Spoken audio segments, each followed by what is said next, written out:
네, 안녕하세요. 예. 유연의 책임남 7편, 예, 전시장 같이 이렇게 3편, 예, 계속해서 이어가겠습니다. 예. 이 챕터의 중간까지 읽었고요. 이 챕터에 이어서 후반부 읽는 시간 가지겠습니다. 이암대 법무실은 이암대 내에서 권위 있는 기관이었다. 이암대 법무실에는 검찰부장이 있었다. 검찰부장은 꽤 굵직한 이암대 내의 사건들을 다루고 있었다. 검찰부장은 김상사 사건의 흐름을 지켜보고 있었다. 이암대 검찰실에는 조사가 이루어졌고 한 차례 보고 사령관 보고가 있었고 군수참모실 김상사 비행위 조사 결과에 대한 탄원서가 기지전대 군수참모실에서 본부실로 온 것이다. 검찰부장이 읽어보니 군수참모실이 당한 조사는 다소 강압적이었다. 이암대 법무실도 수많은 자백과 진술을 받는 부서였지만 그렇게 오랜 시간 사람을 가둬놓고 추궁하지는 않았다. 검찰부장은 이소룡의 의도를 알고 싶었다. 그러던 중 검찰부장은 윗선 이암대 법무실장, 이암대 참모장에서 윗선에서 이미 전중이가 부당한 것을 이해하고 끝을 내려 한다는 것을 알게 되었다.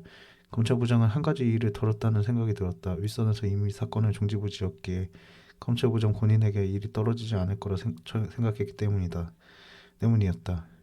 이소룡의 의도를 알고 싶었지만 이미 윗선에서 처리한 사건이었고 검찰부장은 굳이 의도를 알지 않아도 괜찮다고 생각했다. 그렇게 검찰부장은 다른 쌓여있던 많은 업무를 하려던 참이었다. 전중이는 일이 잘 끝났다는 생각이 들었다. 건국관도 기뻐했다. 이암대가 본인들의 진실을 알아주었다는 생각이 들었다. 건국관은 아직 본인의 징계가 어느 단계까지 떨어질지 알 수 없지만 일단은 무언가 큰일을 털어버렸다는 생각이 깊었다. 전중이는 이암대에 정의가 있음을 기쁨을 느꼈다. 그리고 좋은 사람도 있고 나쁜 사람도 있다는 걸 새삼스럽게 생각하게 되었다. 그렇게 군수참모실은 다시 평화를 되찾은 듯 했다. 몇 주가 지났을까? 사령관님의 지시가 떨어졌다. 사령관님의 지시는 군수참모 전중에게 징계를 주라는 것이었다. 그 이유는 이러했다. 전중이는 2장의 문서를 적었다. 바로 김상사가 비행위를 저질렀다는 문서와 탄원서. 전중이는 2장의 문서를 적으며 본인의 말을 번복했고 전중이는 김상사에게 죄가 있게 했다가 다시 번복하여 없게 하는 진술을 했으므로 전중이는 무고죄에 해당한다. 그러므로 전중이는 무고죄에 해당하는 공무원 징계 1단계 견책을 받아야 한다는 내용이었다. 전중이는 징계에 대한 사령관님의 지시를 듣게 되었다. 전중이는 믿을 수가 없었다. 분명히 참모장님은 잘 끝낼 것이라고 했다. 전중이는 믿을 수 없는 결과를 받아들여야 했고 그 이후로 이암대 법무실 검찰부장에게 조사를 받게 되었다. 검찰부장은 당황스러웠다. 끝이 나버린 업무라고 생각했던 군수참모실 사건이 다시 수면 위로 떠올랐기 때문이다. 검찰부장은 사령관님의 지시와 참모장님의 의견, 법무실장님의 의견을 종합해봤다. 사령관님은 전중이가 무고죄 징계를 받아야 한다는 주장이셨고 참모장님과 법무실장님은 그런 사령관님 계속해서 설득하고 계신 상황이었다. 여러 가지 생각이 복잡하던 차에 검찰부장 본인 앞에 조용히 앉아있는 전중이가 눈에 들어왔다. 무엇을 어떻게 조사해야 하는지 어려웠다. 무고죄, 징계 처분을 받게 할 목적으로 특정 공무원에 대하여 허위사실을 신고하는 죄를 만들어야 했다. 사령관님의 말은 곧 법이었기 때문이다. 법무실장 위에 사령관님이 있었기에 사실 이암대 법무실은 서울지방법원과 같은 법원 기능을 하고는 있지만 권력의 하위기관에 불과했다. 쉽게 말해 군대라는 이름 아래 이암대 법무실이라는 서울지방법원의 대법원장의 판결이 있어도 사령관님의 입김이 더 거셌던 것이다. 검찰부장은 전중이를 여러 차례 조사했고 검찰실 이소룡도 조사를 해야 했다. 검찰부장은 전중의 탄원서에 나왔던 6장의 문서에 대해 이소룡에게 물었다. 이소룡은 그것은 진실이 아니라고 말했다. 이소룡은 전중이가 6번에 걸쳐 적은 문서는 없고 3장만 존재한다고 말했다. 그러나 전중이는 조사할 때 앞 3장은 아무것도 기술하지 않았고 6장을 거치며 네 번째 문서부터 문서를 기록하며 문서가 변환되었음을 명확히 말했다. 검찰부장은 전중이의 의견과 이소룡의 의견 어느 편에 손을 들어야 할지 모호했다. 검찰부장은 근거를 찾으려고 했다. 6장의 문서를 찾으면 되는 것이 아닌가. 그러나 검찰부장은 6장의 문서를 온전히 찾을 수 없었다. 이소룡은 전중이가 3장의 문서, 병신 같은 단어가 포함된 마지막 문서 이전 3장만 제출했다고 주장했다. 전중이는 검찰부장에게 그 6장의 문서 중 앞 3장을 이소룡이 세절했을 가능성이 있다고 말했다. 검찰부장이 듣기에 일리가 있는 의견이었다. 그러나 전중의 심증만으로는 부족했다. 검찰부장은 어떤 판단을 내리는 것이 현명한 것인지 알기 어려웠다. 일단은 전중에게 징계를 주라는 것은 명확한데 이소룡은 어떻게 하는지 어려웠다. 검찰부장은 마지막으로 이소룡과 전중이 둘을 동시에 소환해 질문을 했다. 결국 검찰부장실은 이소룡과 전중의 의견 다툼으로 어지러워졌고 제대로 된 조사를 하기 어려웠다. 전중이는 계속 거짓말 탐지기를 요구했고 이소룡은 거짓말 탐지기에 대해서는 약간 부정적이었다. 정신없이 이소룡과 전중이 둘을 모두 부른 조사는 끝이 났다. 검찰부장은 어떤 보고를 해야 할지 어려웠다. 검찰부장이 어려운 보고서를 만드는 가운데 이미 윗선에서는 사령관님의 추가 지시가 있었다. 이소룡은 전출 조치, 전중에는 무고죄 징계, 그리고 공격한 김상사의 징계는 탄원서를 받아들여 낮춰진다. 검찰부장의 어려운 보고서는 간단해졌다. 사령관님의 지시에 맞추면 그만이었던 것이다. 검찰부장은 힘이 들었지만 누구에게도 말할 수 없었다.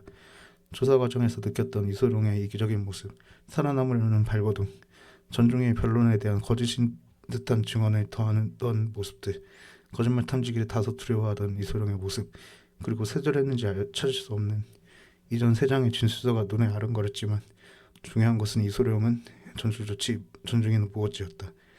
검찰부장은 복잡했고 진실을 알고 싶다는 생각도 잠시. 진실은 정해져 있었다. 이소룡은 전출 조치, 전중에는 무엇지. 전중에는 힘이 들었다. 계속되는 검찰부장의 조사와 무언가 윗선에서 은폐되고 매듭지으려는 여러 가지 과정들.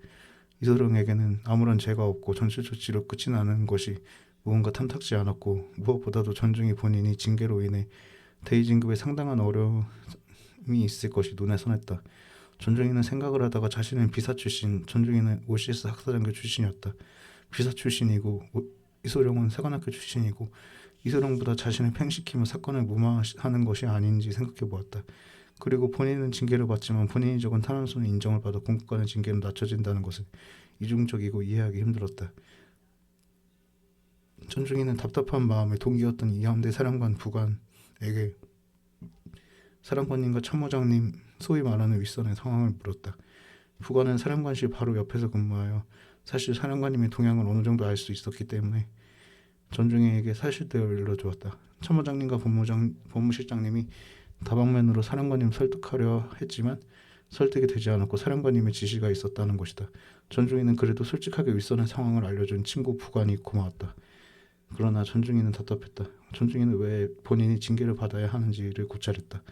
전중이의 여러 가지 생각이 복잡하게 느려지며 이윽고 전중이는 헛웃음이 나왔다.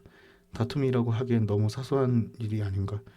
전중이는 김상사에게 간단한 청소도구 빗자루를 사달라고 했고 전대수영비라는 예산으로는 구매할 수 없는 것이었기에 김상사는 단호했던 것이다. 이런 다툼은 사실 다른 부서에서도 늘상 일어나는 일이 아닌가.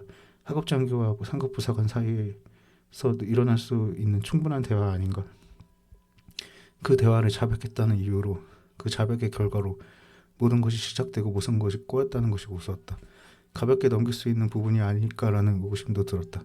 그러나 이미 그런 생각을 하기에는 너무 늦었다는 것을 전중이는 본인 누구보다도 잘 알고 있었고 자백은 종말을 가져왔다. 전중이는 사령관님을 이해하고 싶었다. 그러나 이해할 수 없었다. 그리고 이소룡은 왜 가볍게 살아남을 수 있는지 단순 전출 조치인지 의아했다. 전중이는 징계로 인해 함대에서 가장 낮은 진급 점수를 받게 되었다. 전중이는 진급 심사를 받았지만 징계로 인해 대위로 진급할 수 없게 되었다. 전중이의 군생활은 그렇게 끝이 나게 된 것이다. 전중이의 마음은 속은 복잡했다. 갑자기 열심히 일했던 일터가 원망스러웠다. 자랑스럽게 여겼던 대한민국 해군이라는 타이틀도 부질없어졌다. 그러나 아무에게도 이야기할 수 없고 그 누구에게도 탓을 할 수 없었다. 모든 것은 본인의 자백에서 출발했기 때문이다. 그 자백이 추궁에 의한 것이든 친문에 의한 것이든 중요하지 않았다. 전중이는 후에 부관을 통해 사령관님의 결정에는 괘씸죄도 있었다는 것을 알게 되었다. 그 괘씸죄란 한낱 중위가 소령이 내린 결정에 대해 불복해 탄원서를 낸 것을 괘씸하게 여겼다는 것이다. 전중이는 무언가 많이 잘못되었음을 느꼈지만 아무것도 할 수 있는 것이 없었다. 그동안 그가 군에게 했던 헌신적인 충성은 쓸데없는 것이었을지도 모른다는 위험한 생각과 배신감까지 들었다. 그러나 그러한 생각을 속으로 한다고 해서 자백을 했던 과거가 바뀌진 않았다. 전중이가 자백을 할 때 전중이는 자백의 결말을 알 수 없었다. 전중이 본인이 스스로 자백을 한 이유를 찾으려 했다. 김상사와의 다툼에서 악감정을 느끼지는 않았다.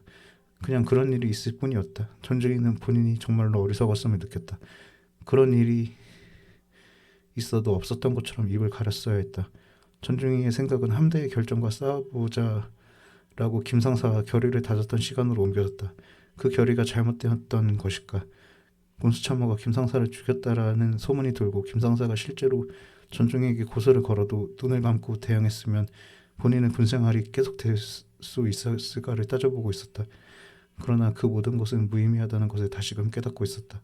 결국 그 모든 생각은 자책으로 이어졌다. 모든 것은 내 탓이다. 전중이는 이 모든 것이 스트레스라는 것을 알지 못했다. 생각이 많은 것이라고 생각했다. 정리되지 않은 생각이 산재되어 많은 것뿐이라고 생각했다. 네, 여기까지가 이 챕터예요. 예, 그래서 이 챕터를 다 읽었는데 전중이는 결국 징계를 받게 되고 모든 것이 내 탓이다 이렇게 생각하게 되는 결론에 이르게 되는데 다음에 또 내용이 이어지거든요. 예. 잠깐만요. 저 화장실 좀 가고 싶어서 잠깐만요. 그리고 검찰부장이 좀 사건을 정의롭게 풀어가려고 했는데 사령관님이 이미 결론을 내려버리셔가지고 이소룡은 전출 조치, 전중이는 견책, 그리고 김상사는 탄원서를 받아들여서 징계의 단계가 낮춰진다 이런 결정을 사령관님이 내려버리시니까 검찰부장도 가운데서 정의롭게 풀 수가 없고 그냥 사령관님의 의견을 맞춰서 결론을 지어버리는 그런 얘가 억울한 사건이 일어나면서 전중이가 상당히 억울한 그런 감정을 받으면서 이 챕터가 종료돼요. 그래서 3챕터에서는 3챕터를 소개를 해야 될지 말지 모르겠는데 그래도 소개를 하는 게 좋을 것 같은데 3챕터는 전혀 다른 내용이 나와요. 그래서 3챕터를 많이 기대해 주시고 일단 이 챕터를 다시 좀 살펴보면은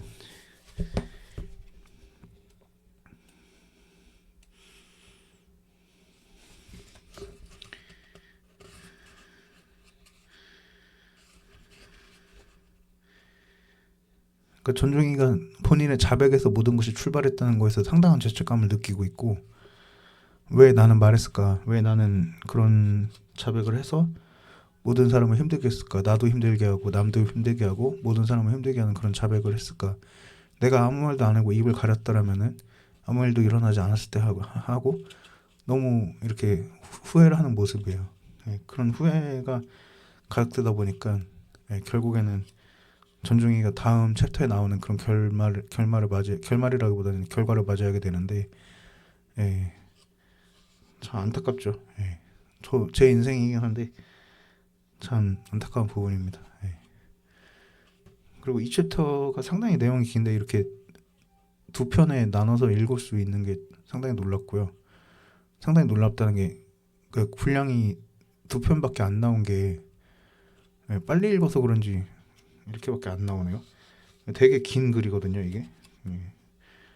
대부분 제 책을 읽다가 이 챕터를 읽다가 너무 길어서 너무 정신없어서 이 챕터를 읽다가 거기서 포기하시는 분이 많은데 일단 제 유튜브 3편을 보면은 이 챕터까지 읽을 셈이 되니까 제 유튜브로 따라오셨으면 좋겠어요. 그러니까 실제 책을 읽는 것보다 제 유튜브로 그냥 오디오북처럼 듣는 게 더 편하실 수가 있으니까 그렇게 재밌게 따라오셨으면 좋겠고 다음 3챕터 내용은 다음 편에서 찍을 건데 3챕터는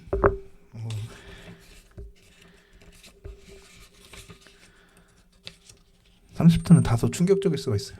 근데 그래도 저는 30챕터를 공개하는 방향으로 할 거고요.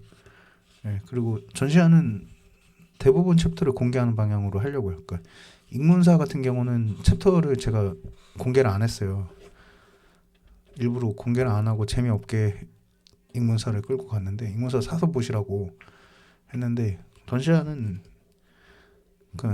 다 읽을까도 생각을 하고 있어요. 그래서 다 읽을까 이런 생각도 있는데 아무튼 근데 전시관 같이 읽기를 전편을 다 보시는 분이 나올지는 모르겠는데 아무튼 대부분 다 읽어볼까 이런 생각이 있어요.